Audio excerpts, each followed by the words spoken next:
একসময় এক গভীর জঙ্গলে এক নিষ্ঠুর শিকারী বাস করত। তার লক্ষ্য ছিল বনের বড় বড় প্রাণীদের হত্যা করা। সে তার বন্দুক হাতে প্রতিদিন সকালে বেরিয়ে পড়ত এবং সন্ধ্যায় শিকার করা পশুর দেহ নিয়ে ফিরে আসত। বনের প্রাণীরা ভয়ে দিন কাটাত। হরিণ, খরগোশ, এমনকি পাখিরাও গাছের পাতার আড়ালে লুকিয়ে থাকত। কিন্তু একদিন বনের প্রাণীরা মিলে শিকারীকে শিক্ষা দেওয়ার সিদ্ধান্ত নিল। একটি চালাক শিয়াল পুরো পরিকল্পনা করল। সে বলল, আমরা সবাই মিলে ওকে এমন ফাঁদে ফেলব যেখান থেকে ও বেরোতে পারবে না। সেদিন সকালে শিকারী বন্দুক নিয়ে বনের মধ্যে ঢুকল। শিয়াল তার সামনে এসে দৌড় দিল। শিকারী শিয়ালকে ধরতে ছুটতে লাগল। শিয়াল দৌড়ে তাকে গভীর জঙ্গলে নিয়ে গেল। কিন্তু হঠাৎ শিকারী দেখল সে একটি কাদা ভরা গর্তের কাছে চলে এসেছে। শিয়াল চতুরতার সঙ্গে গর্তের পাশ দিয়ে সরে গেল, আর শিকারী ভারসাম্য হারিয়ে গর্তে পড়ে গেল। সেই গর্ত ছিল এতই গভীর যে শিকারী কোনোভাবেই উঠতে পারছিল না।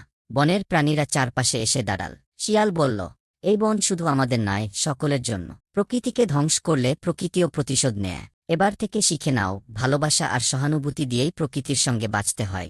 শিকারী লজ্জিত হয়ে প্রতিজ্ঞা করল সে আর কখনো বন্যপ্রাণীদের ক্ষতি করবে না। শিক্ষা: প্রকৃতিকে ধ্বংস না করে তার সঙ্গে সহাবস্থান করা উচিত। প্রকৃতির প্রতিটি প্রাণীরই বেঁচে থাকার অধিকার আছে।